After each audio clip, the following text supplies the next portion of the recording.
Alright, something weird happened at the beginning of Ginger Snaps. The story we were being told was not matching up with what people were doing. I smelled a cover-up, and when I started pulling on that thread, jaw-dropping revelations came into light. Ginger was already mutating into a werewolf before the movie began. The creature that attacked her in the park did not really attack her. And I may be overthinking it, but every ounce of blame should be placed on Pamela Fitzgerald. Here's why. We meet Ginger just before that harrowing encounter in the park. She's suffering lower back pain from an injury we never see. It's presumed at first that she was hurt during the picket fence photo shoot. We'll come back to this later. And she's already snapping at Bridget and creating distance. This would continue to grow throughout the movie, but it's important to note that Ginger was already behaving differently before her supposed near-death incident. Now that we're set up, here's the clincher. We're told and shown repeatedly, this movie does not conform to traditional werewolf stereotypes, like silver. Those tropes do not apply. So we have to rely on internal consistency of the story. We witness how a werewolf transformation goes down in this world. Jason's mutation begins with his crotch, the source of infection. It's fine for about 12 hours until he starts pissing blood, then starts oozing more blood at an alarming rate. That is not what happened to Ginger. Less than an hour after the encounter, her wounded shoulder was completely healed. It never seeped or oozed blood in the days that followed, because that was not Ginger's source of infection. She was already a werewolf, and what we saw was her healing like one. The biggest clue is the red elephant in the room. Ginger is several years late to receive her first period, with no explanation put forward as to why. Consider the very moment of her attack. She stumbled onto a fresh, very warm kill, so the scent of the werewolf was thick in the air. Then bam, she starts to bleed, and the creature, who has only killed pet dogs up to this point, suddenly tackles Ginger. She would soon recover like a werewolf, but in that moment, she went into heat like a werewolf. It dragged her away, but not to kill, which it could have done instantly on the spot. It was engaging in foreplay, and we have the internal consistency to prove that sex with a werewolf is a brutal, savage affair. She even admitted at one point that werewolves cannot differentiate being horny from bloodlust. So Ginger healed from her wound instead of deteriorating like Jason, and her personality was already shifting before the encounter at the park. Then when did she become infected? Because Bridget, who never left her side, would definitely remember, right? Well, no, because Ginger was infected at birth. Pamela Fitzgerald has been a werewolf for a very long time, and she passed down those genes to her daughters. She didn't know she did that, but she did figure it out after she dug up Trina's body. The biggest clue was her possession of Monkshood.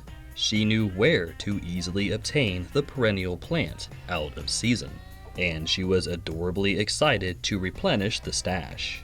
This means she uses Monkshood on a regular basis. If she used it for decorations, Bridget could have stolen something off the wall to make Sam's cure, but there wasn't any anywhere. So what is Pamela doing with so much vanishing Monkshood, making herself the cure on a regular basis? You may be thinking, if she can make the cure, why is she still a werewolf? Sam provided the answer with internal consistency.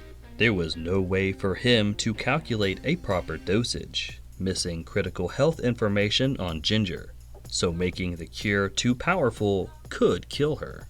If Pamela made a weak version that still suppressed her werewolf mutation, would she really risk changing that formula and killing herself? I don't think she would. It would feel like it was under control. And she accidentally revealed more than she meant to, trying to connect with Ginger. Remember that lower back pain thing I promised to revisit? Yeah. First, we presumed it was an injury. Then we presumed it was menstrual cramps. But it turns out that Ginger was growing the base of a tail the whole time. The structure of her hips was reshaping to accommodate this new appendage. That's why she stopped complaining about the cramps after the tail sprouted. The change was done. Pamela has felt this early stage of mutation on a regular basis for longer than her daughters have been alive. The cure reverses any change before it takes hold, but this is now normal for her. She recognized it in Ginger, though didn't connect it to her werewolf half. And speaking of her half, we have to touch on Henry. Poor bastard.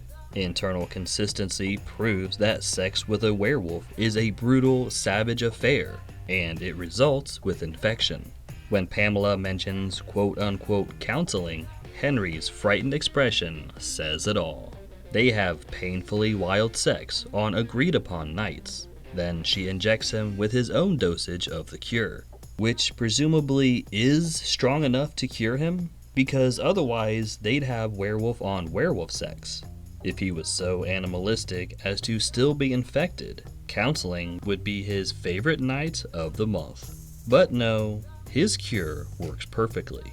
Her repeated use of the cure on herself would mean that both human and werewolf DNA existed in Pamela simultaneously, and it would have allowed for a normal enough pregnancy that would produce children with dormant werewolf DNA, and she confirms her guilt in all this. She states with absolute and inarguable certainty that this was all her fault, and she predicted that Henry would blame her for everything.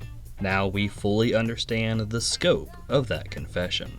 Bridget is destined to mutate as well, but Ginger was born a year earlier. So if she was several years late to start menstruating, yet her werewolf mutation began just prior to the start of the movie, what mysterious event actually kicked things off? The feral werewolf, of course. It had been hunting around town for a while, and death-obsessed Ginger had literally sniffed around its previous kills before. Pheromones lingering in the air kick-started her dormant DNA, and her mutation gradually took hold. Then when Ginger found herself within a few dozen feet of it, she went into heat. She attracted the feral werewolf. Her mutation escalated quickly from there, but it was already happening before the movie started. Pamela eventually figured this all out, and she was ready to escape with her pack of wolf cubs. But if she had figured this out sooner, she might have been the one to save Ginger before it was too late. Then all three could have taken off, and maybe shared a delightful meal at some unguarded animal shelter down the road. I could be wrong.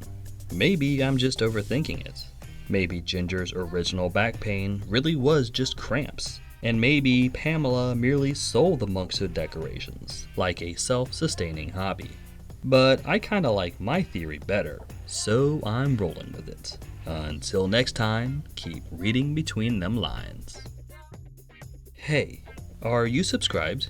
Would you kindly like and maybe comment on this video, and maybe a couple others on the channel too? I would greatly appreciate it.